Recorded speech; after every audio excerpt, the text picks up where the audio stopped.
Bonsoir, donc ce soir au lundi numérique, nous accueillons Khalila Assouna, qui est donc directrice du développement à Iconem, une start-up créée en 2013 et spécialisée dans la sauvegarde numérique des sites en danger. Et donc elle va nous présenter le travail que fait Iconem. Merci Juliette, et merci à l'INHA pour cette invitation dans le cadre des lundis numériques. Alors, avant de commencer, vous trouverez au fond de la salle des petits dépliants qui vous donneront quelques détails sur notre activité que je vais vous présenter ce soir, et également nos coordonnées, nos comptes, enfin, réseaux sociaux, Twitter et autres, si vous voulez partager des éléments sur cette intervention. Donc, nous avons 1h30 devant nous, que, si vous êtes d'accord, j'aimerais partager en deux parties. Alors, ma présentation, ce sera à peu près 45 minutes, et ensuite on prendra un moment pour vos questions, si vous en avez, puisque c'est un sujet en général qui soulève beaucoup d'échanges, et je suis aussi là pour répondre à vos questions. Donc, je vais vous présenter tout d'abord les débuts de notre activité, comment s'est construit un peu ce concept de sauvegarde numérique des sites de patrimoine, et puis mettre en exergue quelques projets récents ou moins récents, puisque nous avons maintenant 5 ans d'existence, qui vont vous faire peut-être comprendre plus concrètement notre démarche. Alors, donc, Iconem est une organisation créée en 2013. Nous fêtons nos 5 ans au mois de mai cette année. Alors, c'est une organisation bicéphale, en fait, puisque nous avons d'un côté une entreprise créée il y a 5 ans qui apporte des services à des archéologues, des architectes, des services de relevé de terrain. Et de l'autre côté, un fonds de dotation que nous avons créé plus récemment et qui nous permet d'intervenir sur les zones les plus prioritaires, parfois les plus délaissées, grâce à du mécénat d'entreprises et de particuliers. Donc ce sont deux branches un petit peu de notre activité. Donc le concept que nous avons développé de sauvegarde numérique s'appuie sur une technologie 100% française, puisque les algorithmes que nous utilisons pour créer donc des copies numériques de sites ont été développés à partir de 2010 par l'École normale supérieure, l'INRIA. Notre preuve de concept, entre guillemets, ça a été le relevé de la totalité du site de Pompéi. Donc ça représente 12 km² de relevé. Et ça a vraiment été la première utilisation significative du drone sur un site archéologique. Alors, nous avons, on va y venir un petit peu plus loin, deux principaux modes de capture de données pour créer ces copies numériques. La capture aérienne au drone et la capture terrestre. La combinaison de ces deux modes d'acquisition de données permet d'atteindre des niveaux de précision, de résolution extrêmement fins. Alors, nous sommes une petite équipe, d'une douzaine de personnes, avec des compétences très complémentaires. Nous avons en général un architecte, un archéologue dans l'équipe, des ingénieurs, évidemment, développeurs, graphistes 3D. Donc c'est un travail qui nécessite une palette de compétences très variées et très complémentaires. Alors, nous travaillons aujourd'hui dans 21 pays, même exactement. Je vois que l'Espagne manque, c'est rajouté tout récemment. C'est un projet tout au sud de l'Espagne, sur le site de Baello Claudia, que nous menons grâce au soutien de la Casa de Velázquez et avec des archéologues français de l'IRA. Voilà, donc nous avons au fil de ces 5 ans d'activité constitué une bibliothèque numérique de sites, une bibliothèque de copies 3D de sites qui rassemble aujourd'hui à peu près 250 modèles. Et pour certains pays, en particulier l'Afghanistan, la Syrie et l'Irak, nous avons la plus grande bibliothèque numérique de sites à ce jour. Alors, je vous propose déjà de vous passer une petite vidéo pour vous expliquer comment notre équipe travaille concrètement sur le terrain. Donc, il s'agit là de la phase d'acquisition de données. Alors, donc cette vidéo retrace des missions en Irak. Alors ici, vous êtes en Irak. Alors, c'est un travail que nous avons réalisé pour l'UNESCO. Donc, la grande mosquée de Samarra, qui est classée au patrimoine mondial, a été relevée. Alors, ça, c'est une mission qui a à peu près 1 an et demi. Et voilà, donc voilà pour la capture aérienne, vous voyez le drone. Donc on utilise plusieurs types de drones pour plusieurs méthodes de relevé. On va être parfois au plus près de la façade, un petit peu en ascenseur pour un relevé très précis. Et d'autres types de drones vont permettre de capter des données sur une surface très étendue, jusqu'à plusieurs kilomètres carrés. Donc c'est différents modes d'usage du drone suivant les besoins de terrain et la surface à relever. Alors là, on est au sol. Donc on a développé en fait un protocole de prise de vue qui nous est propre au sol. Donc ça peut être via une perche. Donc la perche que vous voyez là, elle peut se déployer jusqu'à 8-10 mètres. Certains types de perches, même plus haut. Et en combinant encore une fois tous ces modes de capture, on arrive à une copie 3D qui peut être précise, même en dessous d'1 millimètre sur plusieurs projets. Alors là, on a un autre type de drone qui est un drone longue distance, qui lui a une autonomie très, très importante. Alors ça, c'est des images qui datent de 2015-2016, au moment où Daesh, l'État islamique, avait un territoire très, très important en Irak et en Syrie. Et donc ce drone est lancé par-dessus la ligne de front entre la région kurde d'Irak et le territoire de Daesh à l'époque, pour relever des informations sur un site archéologique qui était abondamment pillé. Et les images drones et leur analyse ont permis, et leur modélisation en 3D évidemment, ont permis une analyse très fine et actuelle de ces pillages. Alors là, vous êtes à Palmyre. Alors, Palmyre occupée 2 fois par l'État islamique. Là, les images que vous venez de voir ont été prises juste après la première occupation. La deuxième occupation a apporté aussi son lot de destruction, et nous avons certaines parties du site, comme le théâtre ou le Tétrapile, des éléments qui n'existent maintenant plus que numériquement, qui ont été détruits matériellement. Donc là, c'est un site afghan, Messainak, c'est un ensemble de monastères bouddhiques. Alors là, c'est une situation un petit peu différente. C'est un site qui se situe sur une mine de cuivre qui va être exploitée et dont la destruction en fait est programmée dans ce cas. Donc c'est un autre cas de figure. Alors, donc on va continuer un petit peu sur l'acquisition. Voilà. Hop. Alors, avant j'ai aussi une autre petite vidéo sur une mission toute récente également pour l'UNESCO en Afghanistan, sur un site qui est étonnant, qui est très peu connu, qui est aussi au patrimoine mondial.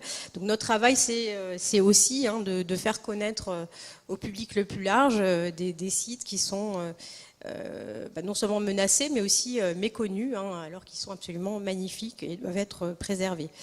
Alors, avant de poursuivre sur cette étape terrain d'acquisition de données, les enjeux de la protection du patrimoine en temps de conflit, donc ils sont très forts. Il s'agit au final de défendre l'identité d'un pays, qui est constitué beaucoup par son patrimoine. On l'a abordé tout à l'heure, donc la problématique des fouilles illicites, des pillages, qui sont malheureusement très fréquentes, pas seulement pendant les périodes de conflit, mais les périodes d'instabilité en général. Quand l'État s'affaiblit, en général, on a plus souvent ces comportements d'accéder de façon un peu désorganisée au site, d'y avoir des activités sur un site archéologique qui sont pas adaptées, qui sont source de dommages, et puis pour aller jusqu'au pillage volontaire. Voilà, donc ça, une partie, enfin, le relevé drone, la modélisation 3D permet aussi d'étudier ce fléau de façon plus précise. Au final, il s'agit de documenter les pertes, malheureusement, donc les destructions, qu'elles soient volontaires ou non, idéologiques ou non. On a, en temps de conflit, évidemment, des destructions qui sont malheureusement souvent volontaires, mais qui peuvent être aussi des dommages collatéraux de combat. Et on a aussi, hors période de conflit, on a des pertes au niveau du patrimoine qui sont importantes pour raisons autres, environnementales ou l'action humaine tout simplement. Voilà, donc la finalité de cette action de sauvegarde numérique, c'est d'empêcher des pertes de connaissances définitives, c'est-à-dire qu'on perde complètement la trace de certaines civilisations si ces éléments de patrimoine disparaissent. Alors, on a aussi, pour intervenir sur un si grand nombre de pays, rapporté à la taille de notre équipe, on fait énormément de formations. Donc ça, c'est quelque chose qu'on a commencé dès les débuts d'ICONEM. Donc c'est la formation à distance. Donc le principe, là on parle d'une période où l'équipe ne se rendait pas encore en Syrie, puisque la situation était plus risqué, plus complexe qu'aujourd'hui encore. Donc on a formé à distance un groupe d'archéologues que vous voyez là. Ça, c'est une photo qui date de 2017. C'est une mission qu'on a faite avec eux sur le krach des Chevaliers en Syrie. Alors tout simplement avec des petits tutos, comme ce que vous voyez là. Donc ça a commencé comme ça, avec des petites initiatives, beaucoup d'échanges de connaissances, d'échanges de données, pour arriver à un principe où les professionnels locaux collectent la donnée, nous la transmettent, et ICONEM à Paris assure le traitement de manière à produire un modèle 3D complet autant que possible, une copie 3D. Alors ça, c'est un principe, la collecte de données à distance, entre guillemets, qu'on applique encore aujourd'hui sur un projet au Yémen, qui est soutenu par le CEFAS, qui est un centre le centre de recherche aujourd'hui au Koweït, en raison du conflit, qui soutient la recherche sur le Yémen. Donc on forme à distance. Alors on a un petit peu raffiné les tutos, ça c'était les tout premiers. On forme à distance des professionnels du patrimoine au Yémen qui collectent des données sur la vieille ville de Sanaa dans des conditions extrêmement difficiles. Alors c'est un pays, c'est le seul d'ailleurs sur la carte que vous avez vue, on ne peut pas envoyer d'équipe aujourd'hui parce que les risques sont vraiment trop élevés. Et donc on reçoit de la donnée collectée par ces personnes qui ont été formées et on la traite de manière à produire des modèles 3D. Voilà. Alors... Un autre usage de notre travail, c'est, donc on l'a vu, la documentation des destructions. Donc si on fait un focus par exemple sur la ville d'Alep, mais on a fait un travail similaire très récemment à Mossoul pour l'UNESCO. Alors c'est des images que je ne peux pas encore vous montrer. Ça, c'est un travail qui s'est étalé grosso modo sur toute l'année 2017 avec 3 missions successives et qui a permis de documenter les dommages sur 3 zones, la citadelle que vous voyez là, donc et la mosquée des Omeyyades dont le minaret s'est effondré. On a un scan 3D très précis de la zone d'effondrement et les souks. Alors les souks, c'est immense à Alep. On a scanné avec le peu de temps disponible dans les conditions à ce moment-là. On a scanné une partie des souks, toujours avec la démarche d'évaluer, de documenter les dommages. Donc, je vais vous montrer 2 choses. une vidéo, alors, qui vous montrera de façon un peu plus... Hop, on va couper le son qui est en anglais. Alors ça, c'est un travail qu'on a fait, c'est une vidéo qu'on a réalisée pour la fondation de l'Agacan, qui mène des actions de restauration dans de nombreux pays, notamment en Syrie et à Alep plus particulièrement. Donc ils ont utilisé en fait les résultats de nos missions terrain pour construire et promouvoir leurs projets. C'est une collaboration qu'on a avec eux depuis l'année dernière. Voilà, donc la citadelle d'Alep. Donc ça, c'est un modèle qu'on dit non texturé, c'est-à-dire qu'on a enlevé la couleur pour redessiner par-dessus. Donc ça, c'est par exemple pour les architectes, c'est un usage qui est très, très intéressant, à partir du modèle 3D, de pouvoir dessiner des plans. En fait, la copie 3D est vraiment un élément de base pour faire toute une série de contenus, soit techniques, soit grand public d'ailleurs, puisque on fait aussi beaucoup, on le verra tout à l'heure, de sensibilisation. Voilà. Alors je crois qu'elle est un petit peu bloquée. On va voir ça. Hop. Ah, je crois qu'il y a un petit souci sur cette vidéo. Alors, c'est pas grave. Donc, je vais vous montrer une autre vidéo aussi qui va illustrer le travail de terrain de nos équipes. Donc, ça, c'est une mission toute récente qui date de la fin 2017. Une mission qui a été donc financée par l'UNESCO également. En Afghanistan. Alors c'est vraiment une vallée, une région assez reculée de l'Afghanistan où se trouve le minaret de Jam. Alors qui parmi vous connaît le minaret de Jam? Quelques mains se lèvent. Alors voilà, donc encore une fois, c'est un monument absolument magnifique qui est classé au patrimoine mondial, que peu de gens connaissent et qui pourrait être plus documenté. Mais voilà, vous voyez déjà l'environnement naturel est complexe, hein, on y arrive par hélicoptère. Et puis c'est une zone qui est politiquement instable, enfin qui est dangereuse, voilà. Et donc ce monument cumule un petit peu tous les facteurs de fragilité, hein, fragilité structurelle, fragilité due à son environnement naturel, à l'environnement politique, la situation de conflit. Voilà, donc là c'est une image drone, donc c'est ce type de relevé où on est, je vous le disais, un peu en ascenseur, hein, collé à distance de la façade, mais quand même assez proche. Et voilà, donc le relevé de l'intérieur. Donc à l'intérieur, on a un escalier à double hélice, un intérieur assez complexe, étroit. Le relevé était assez peu aisé. Donc ça, c'est une vidéo qui a été diffusée il y a quelques jours sur les réseaux sociaux des Nations Unies. Hein. C'est une vidéo que l'UNESCO a partagée tout récemment. Voilà. Mais de manière générale, on ne communique pas immédiatement sur nos missions et on est assez prudent sur les déplacements de nos équipes. En général, on communique,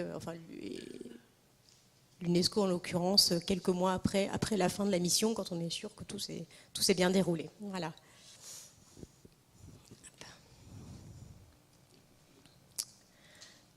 Voilà. Donc on va revenir. Hop. Hop. Alors, on va revenir un instant à Palmyre. Donc,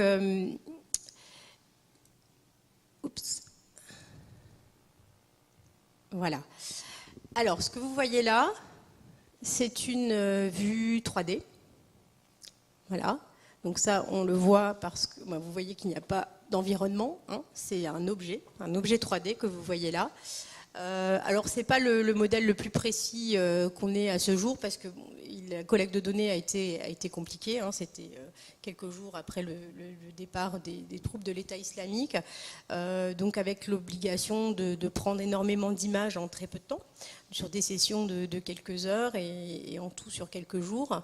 Ça représente une collecte de données pour pouvoir modéliser en fait en 3D, il faut travailler sur de grands volumes d'images. Sur cette mission, c'était 40 000 images par exemple.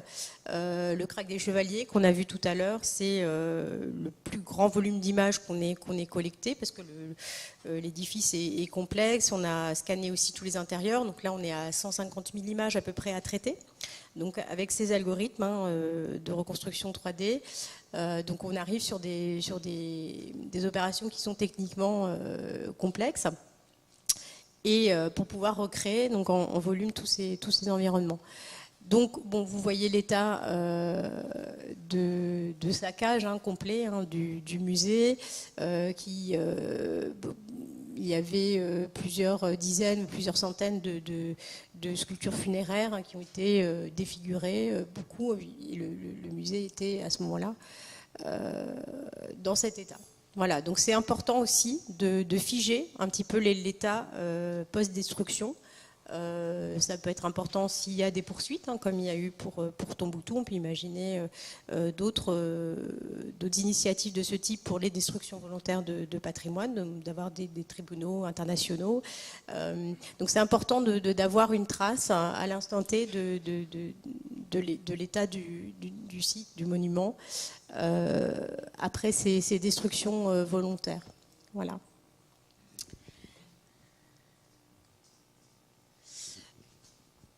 Alors, toujours dans la documentation, l'identification des dommages, on a une possibilité avec ces copies numériques. Donc, à gauche, vous avez un modèle 3D avant conflit, à droite, après conflit. On peut, avec un travail de superposition, identifier précisément où se trouvent les dommages. Donc, alors, comment est-ce qu'on reconstitue un modèle 3D avant conflit? Alors, il y a plusieurs moyens de le faire. Donc, toujours cette technique de collecter un grand volume d'images pour les remettre en volume, en 3D. On peut travailler à partir de fonds d'archives. On peut travailler tout simplement à partir d'images de touristes. Quand vous avez des monuments qui sont énormément photographiés, on a des systèmes d'aspiration entre guillemets automatique d'images sur Internet, où on peut réunir un grand volume d'images avec différentes prises de vue et reconstituer un modèle 3D de cette manière. Et le modèle post-conflit, malheureusement, c'est le relevé de l'existant. Voilà. Donc en plaquant cette reconstruction 3D avant le conflit avec la reconstruction, avec l'état actuel, on arrive à identifier précisément les impacts et les dommages. Alors sur le Crac des Chevaliers, donc ça c'est un monument sur lequel on a accumulé beaucoup de données, sur lequel on travaille depuis plusieurs années. On a notamment l'année dernière eu la chance d'avoir une mission de pratiquement 15 jours soutenue, financée par l'UNESCO, avec un programme de l'Union européenne qui a permis, avec un groupe d'archéologues syriens, de collecter ces 150 000 images sur le monument, de scanner quasiment tous les intérieurs, des sous-sols, des tunnels qui n'avaient pas été documentés jusque-là. Donc on a fait un énorme travail de relevé sur ce monument en particulier, et il se trouve que la Cité de l'Architecture a une maquette qui n'est pas visible du public, puisqu'elle est extrêmement difficile à déplacer et fragile, qu'on a aussi numérisée en 3D. Et on peut continuer ce travail de superposition avec par exemple une maquette qui a été réalisée dans les années 30, pour voir vraiment l'évolution du monument dans le temps. Alors, on a d'autres usages de la 3D. Essayer de comprendre comment les monuments disparaissent et réfléchir aux meilleures stratégies de reconstruction, si reconstruction il y a. Donc, on a par exemple sur l'Arche de Palmyre, essayer de comprendre avec les archéologues, des architectes, comment l'édifice concrètement s'est disloqué, comment on a pu retrouver des blocs au sol qu'on a essayé par exemple de repositionner. Voilà. On y est arrivé pour certains. Alors ça, c'est vraiment une démarche qui est expérimentale pour le moment, mais qui ouvre beaucoup de perspectives. C'est-à-dire à partir du moment où on a compris comment, on essaie de comprendre comment le monument a été détruit, on peut essayer aussi de replacer à leur position initiale les blocs. On a fait une mission tout récemment, au mois de décembre, à Ankor, où, bon, pour des raisons bien différentes, évidemment, on a aussi cette problématique de repositionnement de blocs pour remonter des temples, hein, par exemple. C'est une problématique qu'on a sur de nombreux sites archéologiques, et la recherche, l'expérimentation dans ce domaine peut ouvrir de grandes perspectives, puisqu'on a la possibilité de reconstituer un puzzle numérique, entre guillemets, pour replacer tous ces blocs. Voilà. Donc, je reviens à la slide précédente. Donc, une tentative donc, de simuler l'explosion. Hein, alors, il y a des incertitudes encore aujourd'hui sur précisément ce qui a fait s'effondrer l'arche. Alors ça, c'est un débat de spécialistes. Hein, donc on essaye en tout cas, nous, avec la 3D, de comprendre la trajectoire, au moins des blocs, jusqu'au sol, pour pouvoir les repositionner. Alors, là, on a un volet complètement... autre de notre activité. Donc tout ce que vous avez vu jusqu'à présent, c'est une documentation technique, scientifique, extrêmement complète, extrêmement précise, puisque donc on a des modèles qui sont précis en dessous d'1 millimètre, hein, pour certains emplacements. Et l'intérêt de travailler la 3D, c'est qu'avec la même donnée, on va pouvoir répondre aux besoins des experts, des architectes, des archéologues, et en même temps créer des contenus numériques plus orientés vers le grand public. Alors, on peut par exemple faire, vous voyez en haut à droite, de la réalité augmentée. Donc ça, c'est une application qu'on a faite, par exemple, pour les Nations Unies, pour une agence qui s'appelle UNOSAT, et qui voulait sensibiliser dans un rapport d'analyse de dommages, sensibiliser au niveau de destruction subi par la ville d'Alep. Et ils sont tournés vers nous en se disant que la réalité augmentée, donc le principe à partir d'un marqueur, de faire apparaître un autre visuel, c'est simplement une appli qui se télécharge simplement. Donc ils ont pensé que c'était un moyen nouveau et plus impactant de sensibiliser à la problématique de destruction du patrimoine. Un autre projet de réalité augmentée, ce que vous voyez en bas à droite, donc c'est excusez-moi, c'est un projet qu'on a mis en place avec Google pour la RMN, où on voit un petit peu désolé. On voit l'arche de Palmyre qu'on voyait tout à l'heure se reconstruire virtuellement. On a aussi un autre type d'expérience, la projection immersive, ce que vous voyez au centre en bas, qu'on développe dans plusieurs expositions. Alors ça, c'est vraiment une façon d'être complètement à l'intérieur d'un site, en l'occurrence un site disparu. Alors c'est une expérience qui est très émouvante pour les personnes qui ont visité le site avant le conflit, par exemple. On a, alors je ne sais pas si certains d'entre vous ont vu l'exposition Site éternel au Grand Palais. Quelques-uns? Oui, ok. Donc, ce serait intéressant d'avoir votre retour d'expérience tout à l'heure.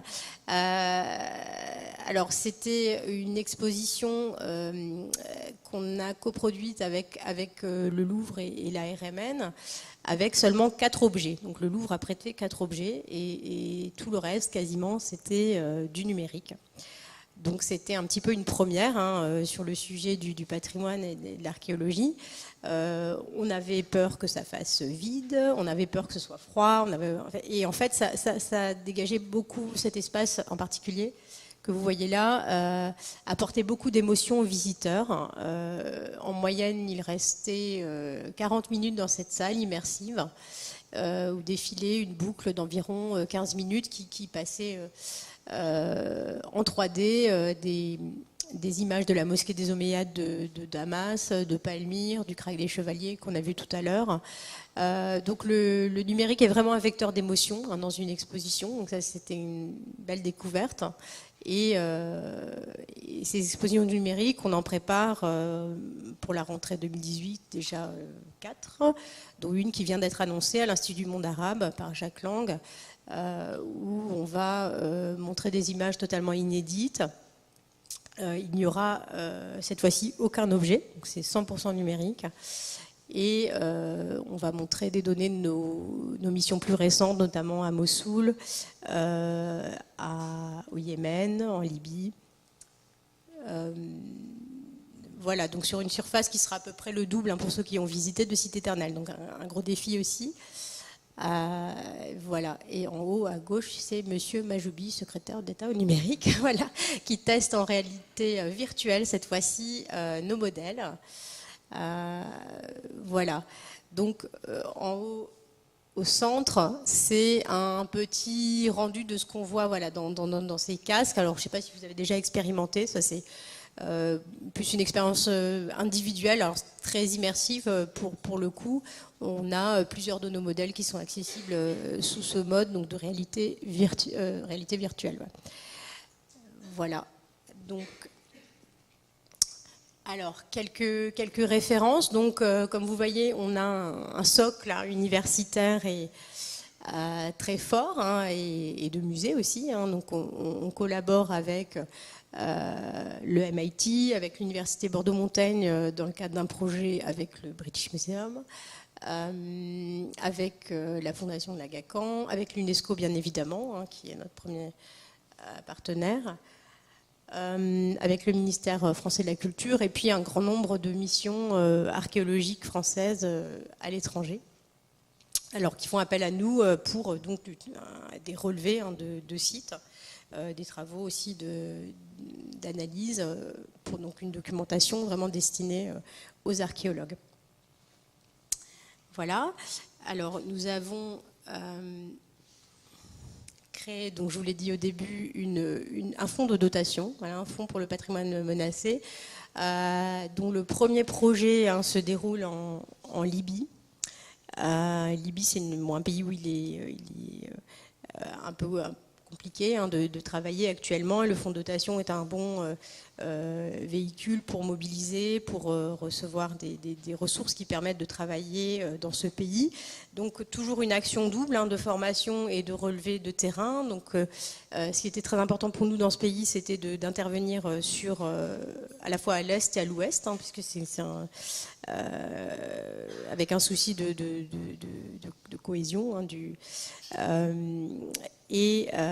donc on fait une formation donc côté est hein, avec des relevés. Ben, c'est un pays qui regorge de sites archéologiques très très intéressants hein, comme les petits Magna, Sirène, etc. Et on va relever un maximum ces sites qui et on va essayer de documenter un petit peu leur état actuel dans un pays qui connaît une instabilité forte hein, depuis 2011. Et cette instabilité, on l'a vu ailleurs, affecte très très souvent les sites de patrimoine, hein, qui sont du coup moins surveillés, moins documentés, moins protégés. Voilà. Alors, je vais vous montrer une vidéo. Alors pour ceux qui n'ont pas eu la chance de voir l'exposition Site Éternel, ben, ils viendront à l'Institut du monde arabe à partir du 9 octobre. Et voici.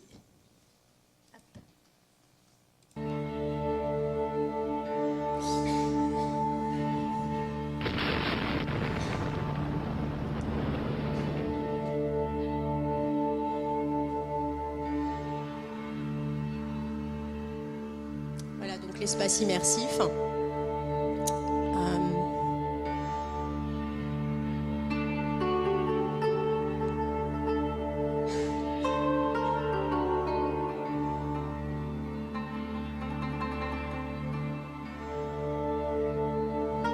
Voilà, donc ce que vous voyez là, c'est une copie numérique. Hein, donc on a vraiment une qualité de rendu très, très intéressante. On parle de rendu photoréaliste, parce qu'on a l'impression de voir une vraie photo.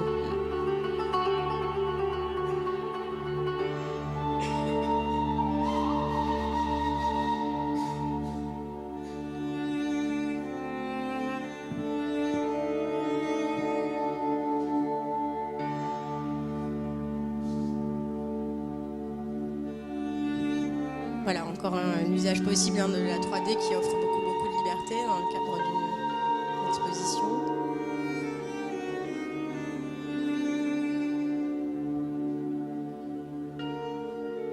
Voilà, donc l'objet numérisé, donc toujours à l'écran l'objet numérisé et l'objet réel.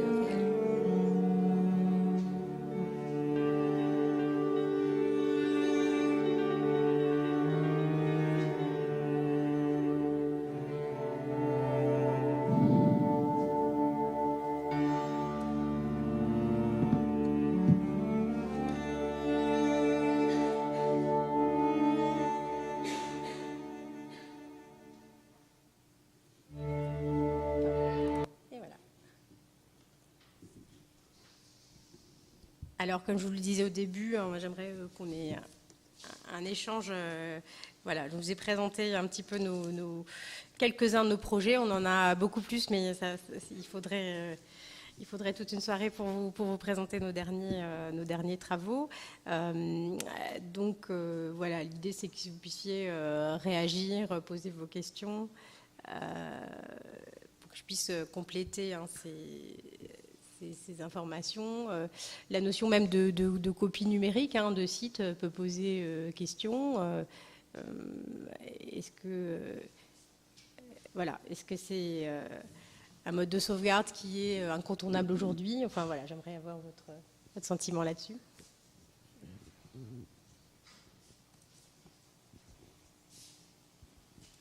Bonjour. Moi, j'avais une question très pratique, parce que quand on sait qu'un archéologue qui veut transporter un théodolite dans un pays comme le Maroc ou la Tunisie, il passe 3 heures à l'aéroport parce qu'on a l'impression que c'est du matériel militaire, comment vous faites pour transporter les drones? Alors, on ne transporte pas toujours des drones. Dans certains pays, de plus en plus, je dirais, il est plus raisonnable, plus facile de travailler avec des pilotes locaux et du matériel local qui est souvent de très bonne qualité. Donc, dans la vingtaine de pays où on travaille, on trouve de très bons pilotes. Et on travaille de plus en plus avec des opérateurs locaux.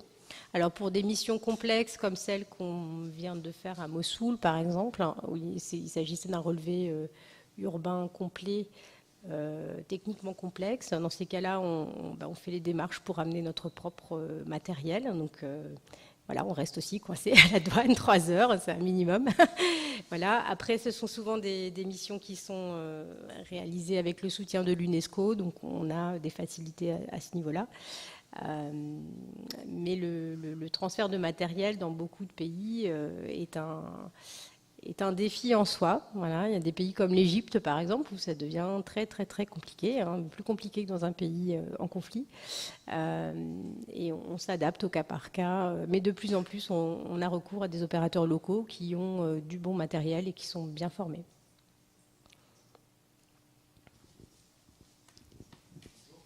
J'aurais voulu savoir comment vous faites pour faire la reconstitution couleur des sites, du coup, parce que j'imagine qu'avec les drones, vous avez l'architecture, et enfin, vous avez dit que vous avez l'architecture, mais du coup, pour les couleurs, c'est complètement autre chose.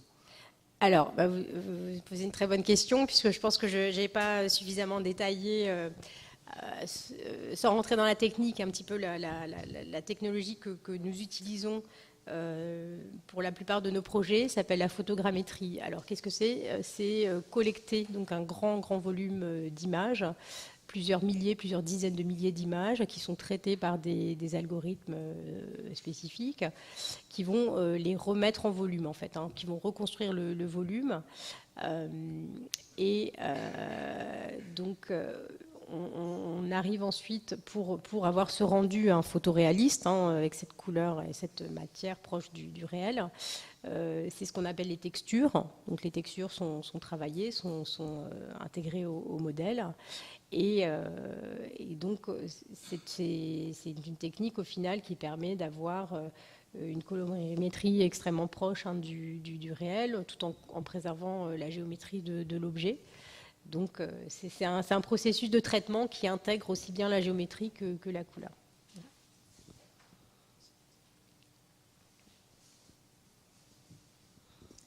Bonjour, moi ce serait une question au niveau du financement en fait. Quand vous êtes arrivé à Palmyre après les discussions du musée, vous êtes arrivé très vite. Est-ce que l'UNESCO a dégagé des fonds très rapidement? Et pour le fonds de dotation, est-ce que ça peut servir par exemple à financer des projets dans des zones où il n'y a pas de conflit? Et quand il n'y a pas de conflit, qui est-ce qui paye? Alors, donc ça fait 3 questions. Donc la première, je note parce que j'ai la mémoire courte. Alors, les images que je vous ai montrées de Palmyre datent d'avril 2016. Donc c'était ICONEM était la première équipe étrangère présente sur les lieux après le départ, après la première occupation de Daesh du site. C'est une mission qui s'est déclenchée comme beaucoup de nos missions dans l'urgence. Donc concrètement, c'est le directeur des Antiquités de l'époque, de la direction des Antiquités syriennes, qui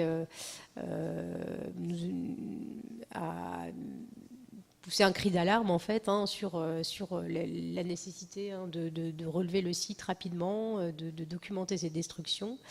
Alors, il faut savoir que le cofondateur d'ICONEM, Yves Bellman, a beaucoup travaillé en Syrie avant le conflit avec des archéologues syriens et avait gardé des contacts avec des professionnels du patrimoine localement, ce qui a permis l'accès au site dans des délais aussi rapides. Alors, ça a été financé sur les fonds propres de l'entreprise.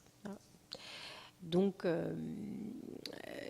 comme beaucoup de missions d'urgence, l'UNESCO fait un travail magnifique, mais c'est une institution qui a son propre calendrier. Voilà, comme toute grande institution, on n'a pas la même capacité de réaction rapide qu'une structure de 12 personnes comme nous, ce qui est tout à fait normal.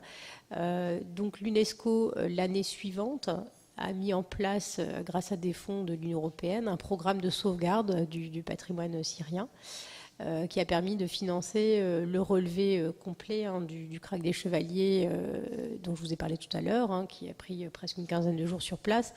Ce travail approfondi sur le Krach des Chevaliers, on n'aurait pas pu le financer seul.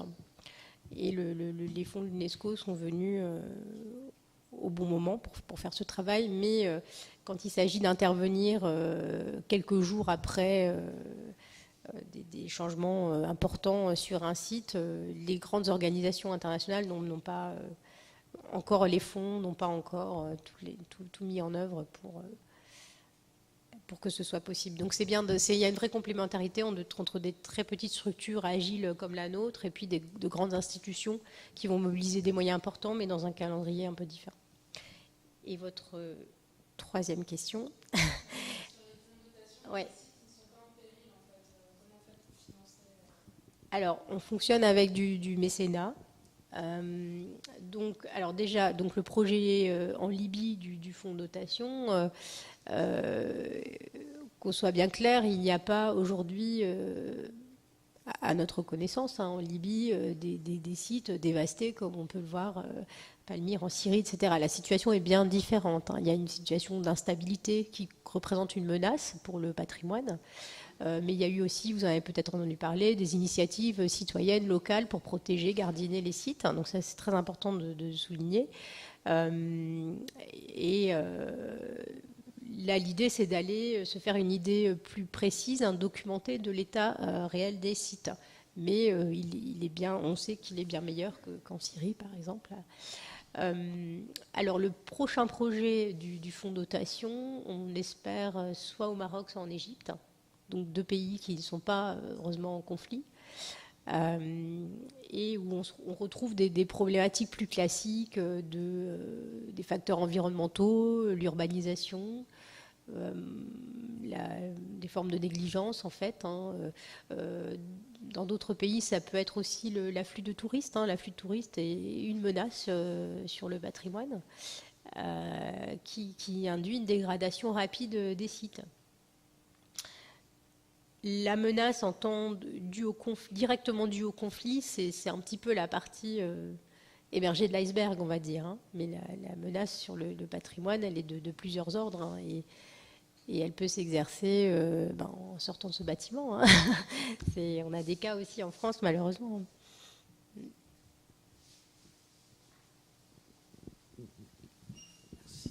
Oui, bonjour.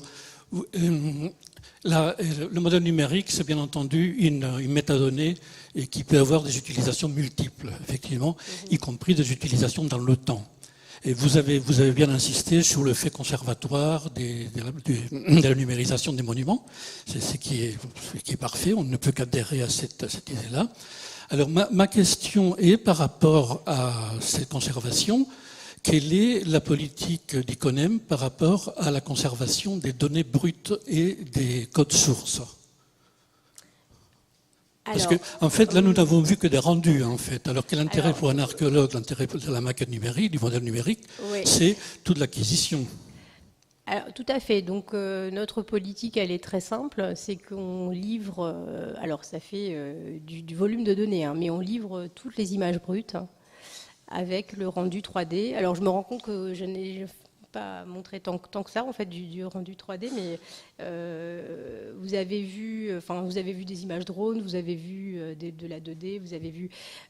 nous, à partir du moment où nous commande un relevé d'un site, on a d'une part le modèle 3D, donc manipulable en ligne, hors ligne. Quand on livre en Afghanistan, en Irak, la connexion Internet, c'est pas la même qu'ici, donc il faut que tout soit en local, d'une part. Ce qu'on produit généralement, ce sont des orthophotographies ou des plans à la demande, en plus du modèle 3D. Et on va sur un disque dur remettre toutes les images brutes. Donc ça peut être 40 000, 50 000 images, mais qui sont remises aux commanditaires. D'accord. Ouais. Mais dans ces cas-là, si on veut continuer à travailler dans un an, dans 3 ans, dans le licence, si on veut continuer à travailler sur cette modélisation, on doit revenir vers ICONEM et sans doute payer de nouveaux droits pour l'utilisation de cette acquisition. Non, parce qu'en fait, la technologie évolue très vite. Donc le commanditaire qui a, disons, 30 000 ou 40 000 images brutes, peut-être que dans 3 ans, 5 ans, il va pouvoir les faire retraiter avec une technologie plus avancée que la nôtre aujourd'hui.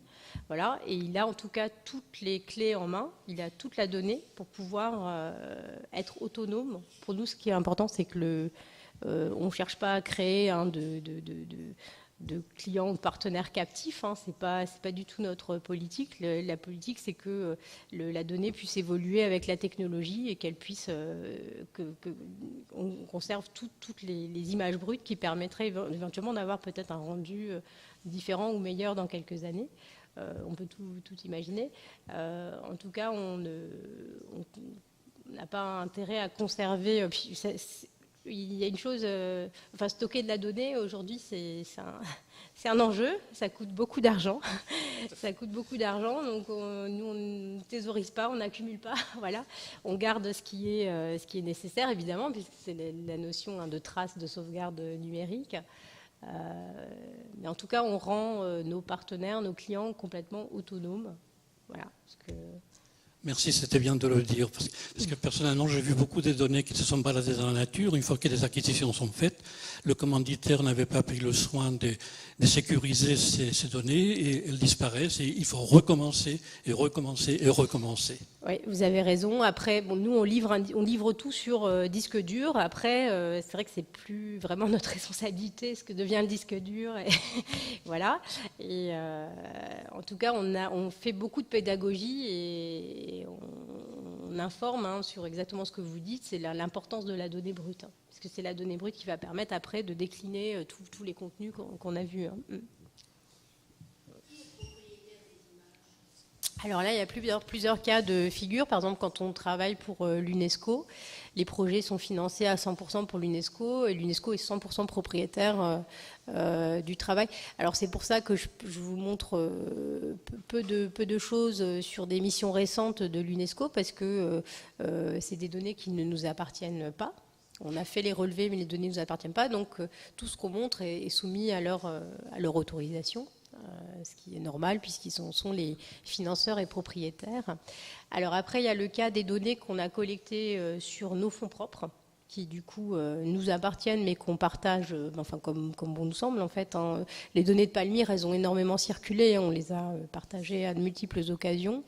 Et après, il y a des cas de propriété partagée. Voilà. Quand, par exemple, on veut faire une belle mission et que ni nous ni notre partenaire n'avons le financement complet, on va payer en complément. En fait, on va cofinancer et donc on va être copropriétaire aussi. Voilà.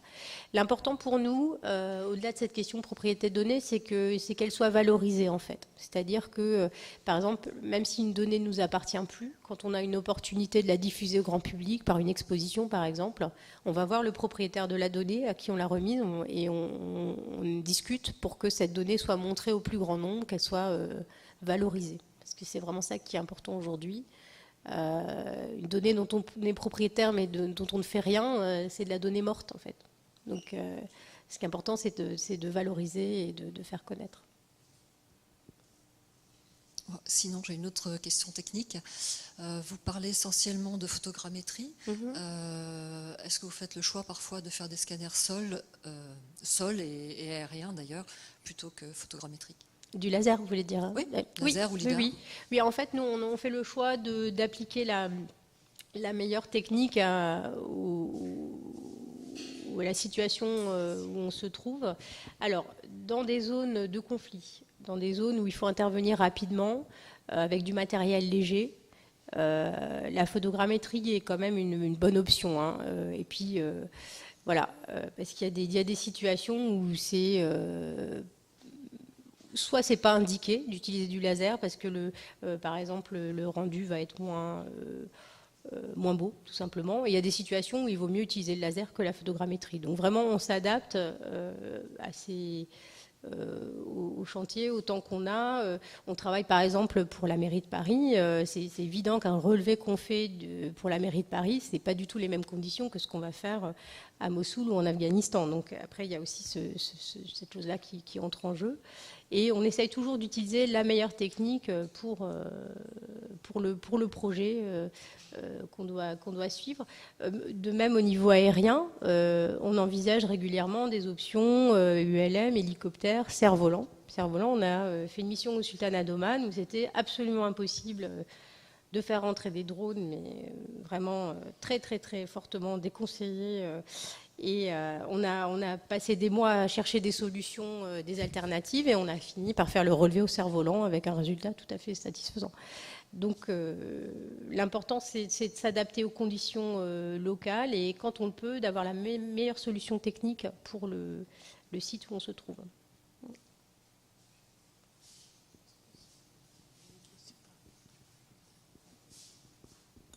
Oui, bonjour.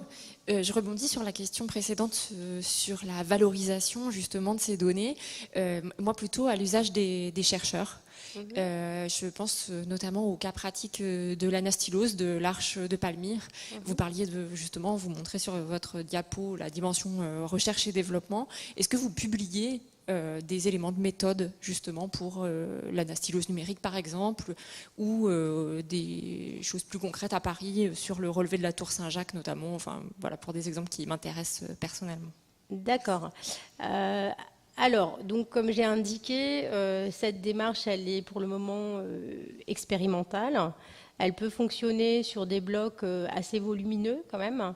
Et on est très très prudent évidemment. Enfin, moi je prétends pas du tout aujourd'hui dire qu'on peut reconstruire numériquement n'importe quel monument disparu. En tout cas, ce sont des essais qui sont très prometteurs et s'ils se développent, on peut imaginer. Donc vous mentionniez tout à l'heure un relevé qu'on a fait à Angkor au mois de décembre. On a relevé 6 temples Alors là, les images sont en traitement, hein, donc la 3D n'est pas encore disponible. À Encore ou sur d'autres sites, hein, les ouvriers remontent manuellement les éléments de temple, c'est-à-dire concrètement, ils ont des gros blocs et puis ils essayent de voir si ça colle pas. Donc, si on peut imaginer une solution numérique qui serait plus rapide, moins fatigante, et ce serait extraordinaire. Maintenant, on en est au premier pas, en fait, hein, de cette possibilité d'anastylose numérique.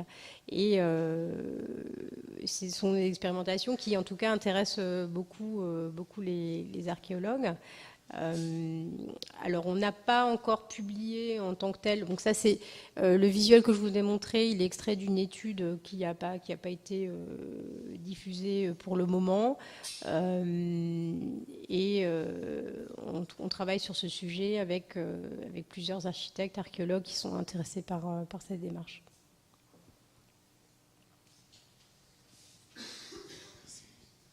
Bonjour.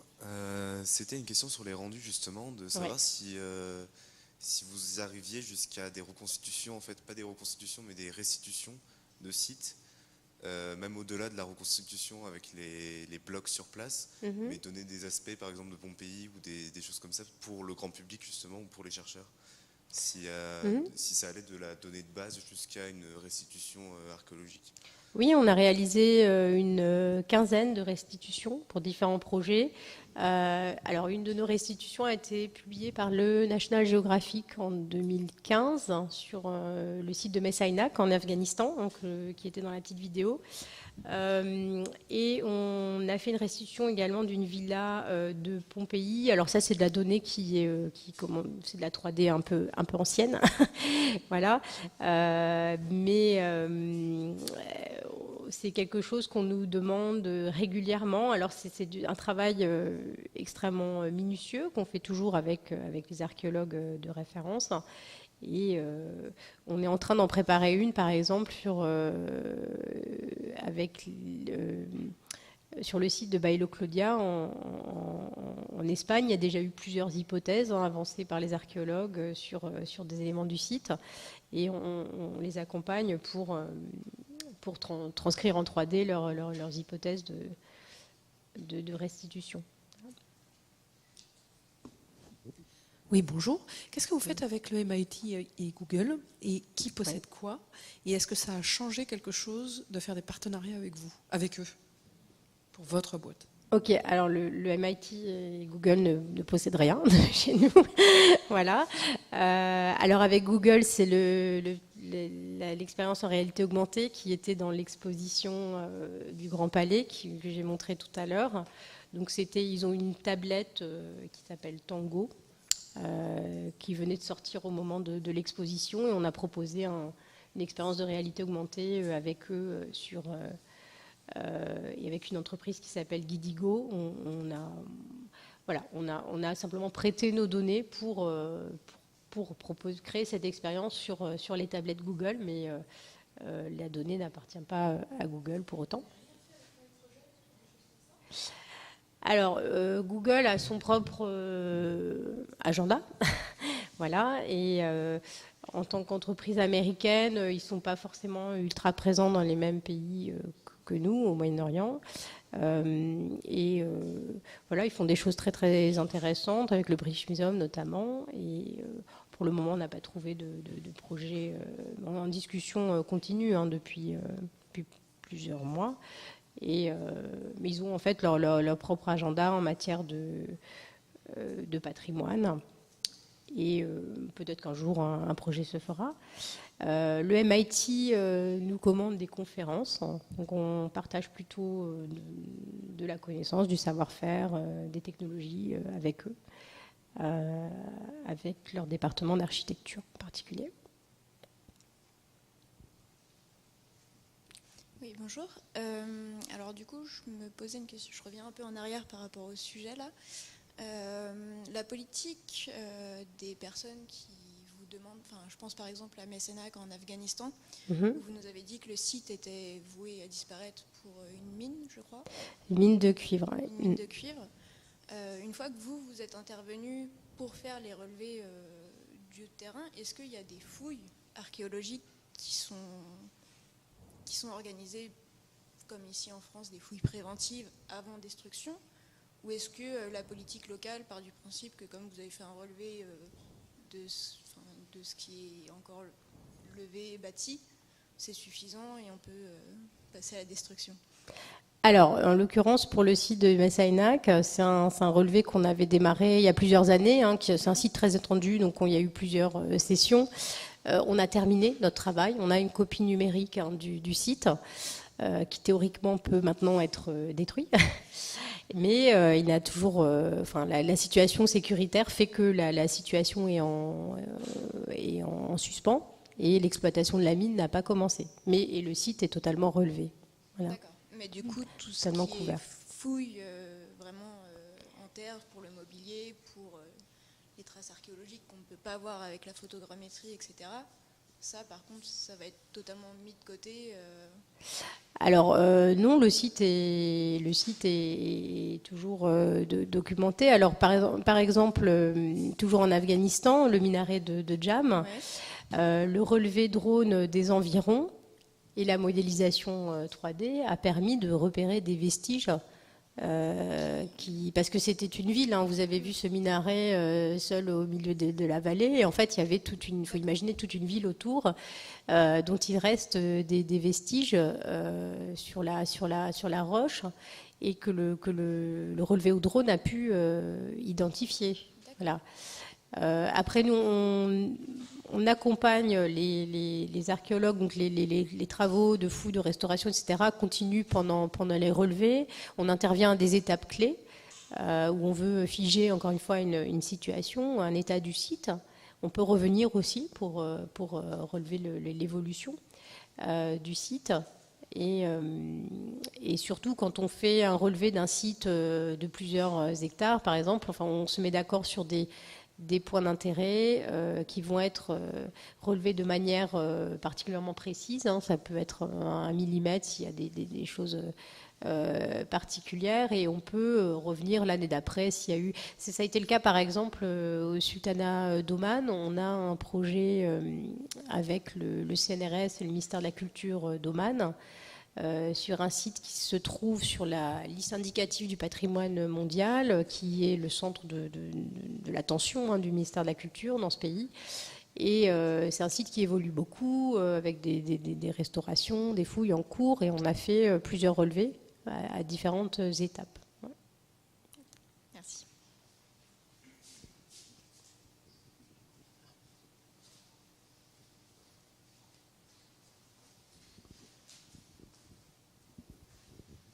Bonjour.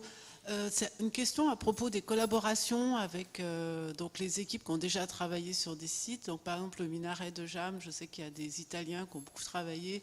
Notamment, il y a eu des restaurations d'Andrea Bruno, des choses comme ça. Est-ce que du coup, vous comparez vos relevés aux relevés qui avaient été faits? Qu'est-ce que ça vous apporte comme connaissances supplémentaires? Est-ce que vous pouvez nous donner des exemples? Oui, tout à fait. Donc, alors, le minaret de Jam, c'est un site qui est documenté, mais les visites sur le site sont très rares. La dernière, avant la mission que je vous ai montrée, c'était 3 ans ou 5 ans avant. Donc on a récupéré effectivement le rapport de la dernière intervention, qui est un relevé classique avec des méthodes traditionnelles. Et on a conservé un petit peu des points de repère pour pouvoir comparer plus facilement et analyser l'évolution du minaret qui est de plus en plus penché, par exemple. Ça a été une des conclusions. Et on se réfère évidemment à la documentation réalisée par méthode classique, que ce soit des plans ou des archives. On travaille beaucoup avec des fonds d'archives des années, ça peut être depuis la fin du 19e siècle en fait, qu'on va pouvoir remettre en volume et comparer au modèle 3D actuel. Donc ça, c'est un type de travaux qu'on fait assez couramment. En fait, la méthode qu'on développe aujourd'hui, elle est dans la droite ligne de toutes les méthodes de relevé qu'on connaît depuis plusieurs siècles en fait. C'est vraiment juste une manière.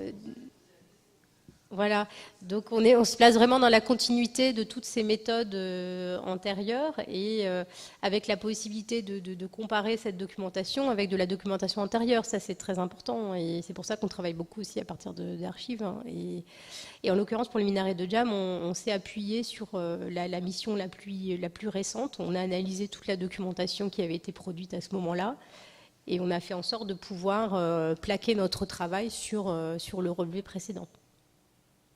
Ce qui a permis des comparaisons très instructives sur l'état de l'édifice. Oui.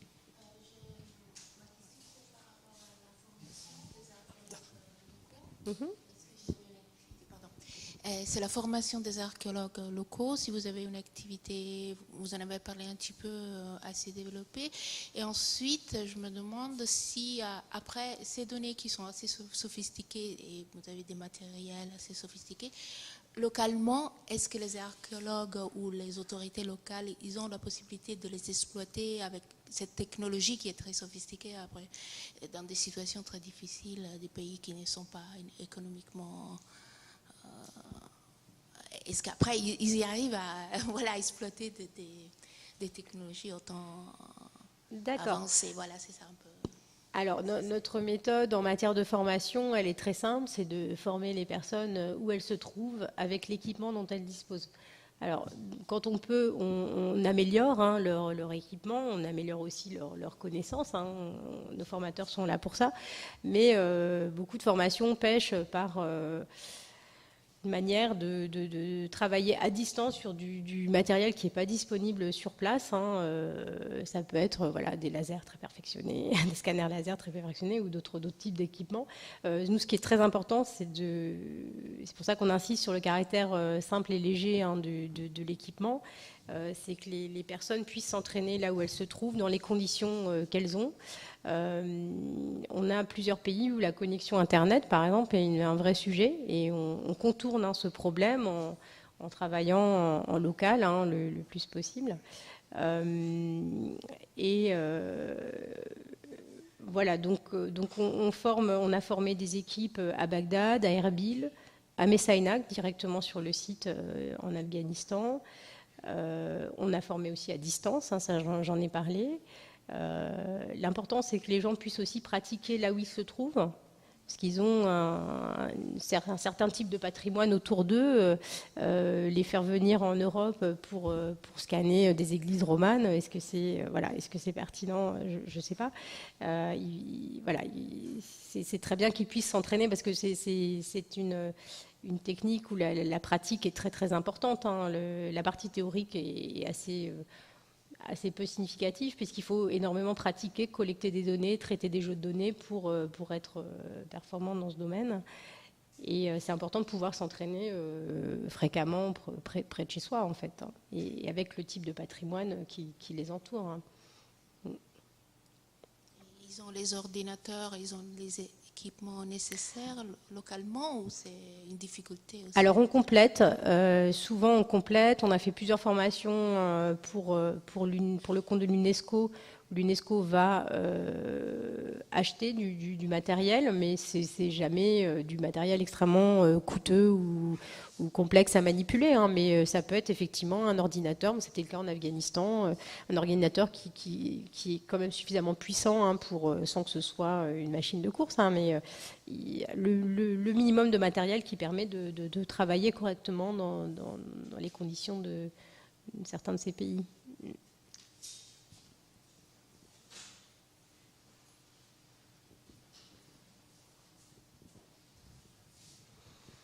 Bonjour.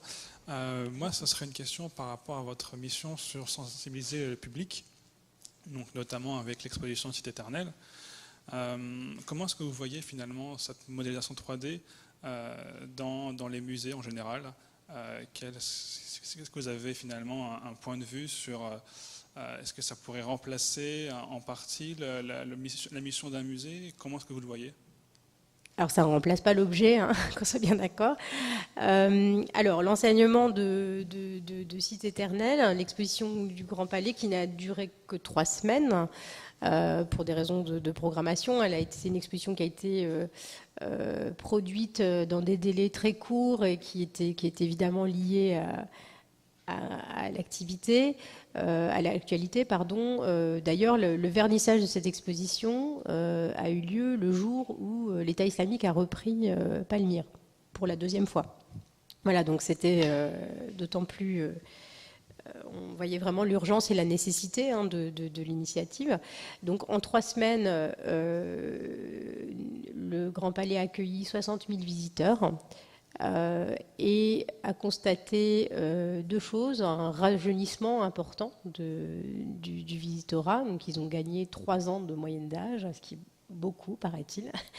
Et puis un record absolu en termes de primo-visiteurs, donc des personnes qui n'avaient jamais vu une exposition au Grand Palais. On a eu des personnes qui ne seraient jamais venues voir une exposition classique sur le patrimoine ou l'archéologie et qui se sont déplacées parce qu'il s'agissait de technologie, de 3D, de drones. Donc c'est vraiment un facteur attractif d'un nouveau public. Donc ça, ce point-là, ça intéresse beaucoup les musées aujourd'hui qui essayent de renouveler leur public. En aucun cas, le numérique ne remplace l'objet. C'est une expérience qui est différente et qui a un très fort impact en termes de sensibilisation, d'émotion aussi. C'est très très important de voir que le numérique est aussi vecteur d'émotion. Alors, suite à cette première expérience, nous, on a eu énormément de demandes de musées partout dans le monde. Dans la foulée, on a fait une installation similaire à Toronto pour le musée de l'Agacan. Et on nous a demandé... voilà, on a plusieurs projets à la rentrée, dont celui de l'Institut Monde Arabe, qui vont voir le jour. Donc c'est un concept qui séduit les musées. On ne s'attendait pas à ce que ça ait autant de succès. Et un des avantages aussi, c'est de pouvoir... c'est une circulation facile de ce type d'exposition. Elles peuvent être diffusées à un très très large public en passant d'un musée à l'autre, d'un pays à l'autre. Ce qui est un petit peu plus compliqué quand on transporte, on assure des objets, c'est tout de suite plus compliqué. Donc c'est un concept qui séduit énormément les musées pour beaucoup de raisons et qui, à mon avis, a pas mal d'avenir et qui est adaptable à tout type d'espace. On peut avoir un petit espace d'exposition, un espace monumental. On est sollicité pour vraiment de nombreux cas de figure. Ça peut être de petits espaces de quelques dizaines de mètres carrés et on a un projet sur 4000 mètres carrés. Voilà. Juste une deuxième question.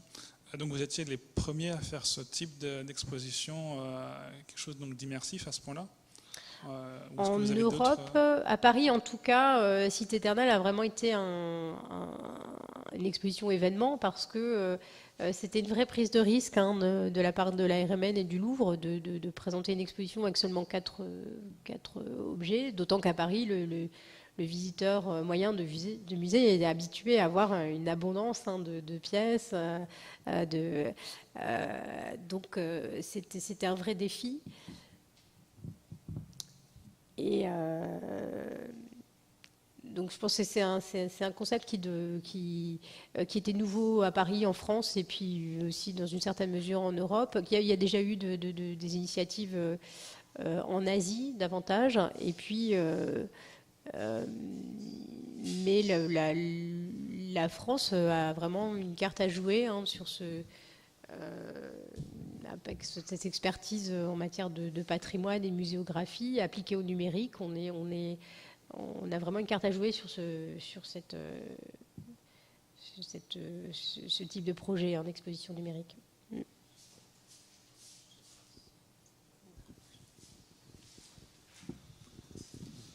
Je vois que vous avez parmi vos partenaires un fabricant de drones.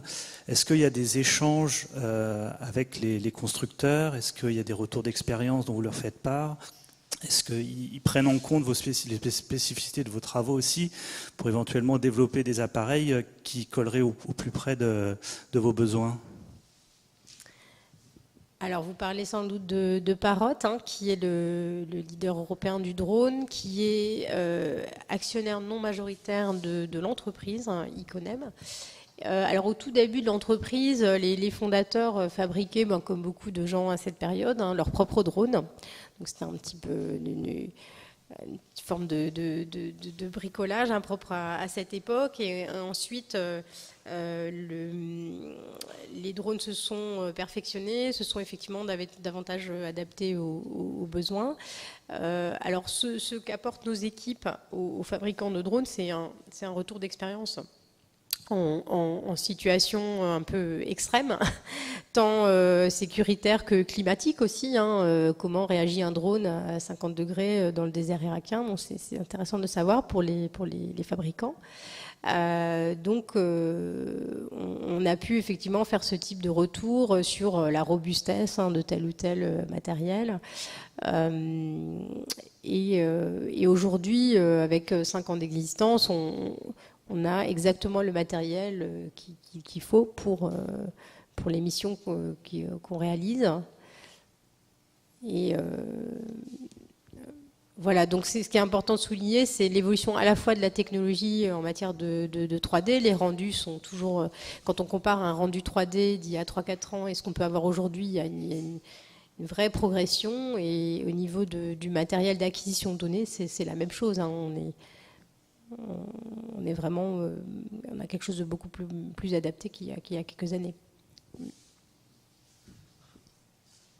On va encore prendre 2 questions et puis on s'arrêtera là.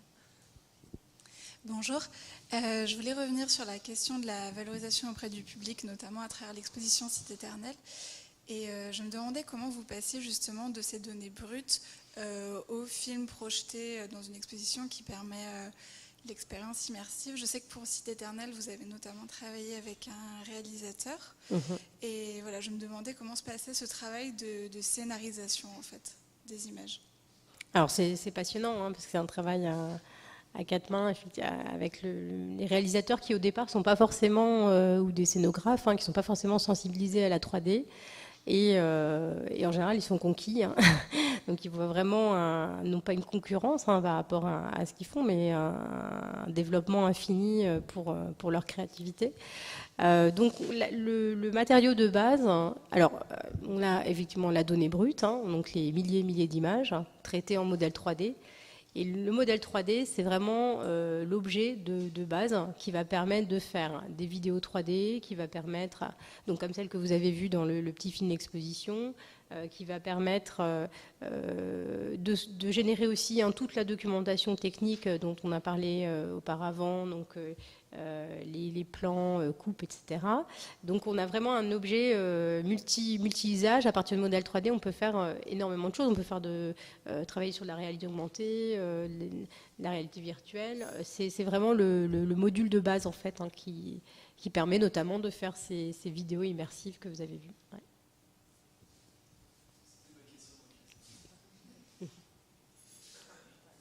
Une dernière question. Alors je vais tricher, je vais en poser 2 en une. La première image que vous avez montrée, il me semble qu'il y avait un petit point jaune dans les Caraïbes, quelque part par là. Haïti. Haïti ? Ouais. Donc là, vous avez fait quelque chose là-bas ? Oui.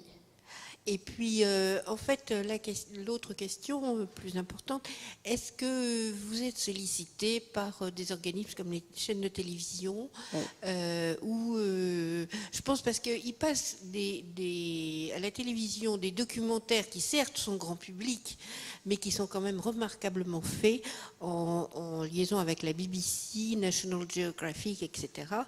Et je me demandais si vous étiez sollicité, vos services étaient sollicités en tant que prestataire de service ou auteur, etc. Tout à fait. Donc il y a plusieurs cas de figure. Effectivement, le créneau du documentaire historique, archéologique, comme ce qu'on peut voir sur Arte le samedi soir, par exemple, pour ce type de production, la 3D est devenue incontournable. Il faut une restitution en 3D d'un site. Donc il n'y a plus aujourd'hui de documentaire sans cet apport. Donc on est de plus en plus sollicité, effectivement. Alors il y a plusieurs niveaux d'implication. On a fait un documentaire qui est au montage actuellement, par exemple, où l'équipe a suivi notre équipe de relevé, les a filmés, et quand ils sont revenus, a demandé, commandé des plans 3D spécifiques à intégrer dans le documentaire. Il y a des situations où on nous demande simplement une vidéo existante qui va être insérée dans un documentaire, mais le plus souvent on nous demande de créer des plans sur mesure en fait à partir des modèles 3D.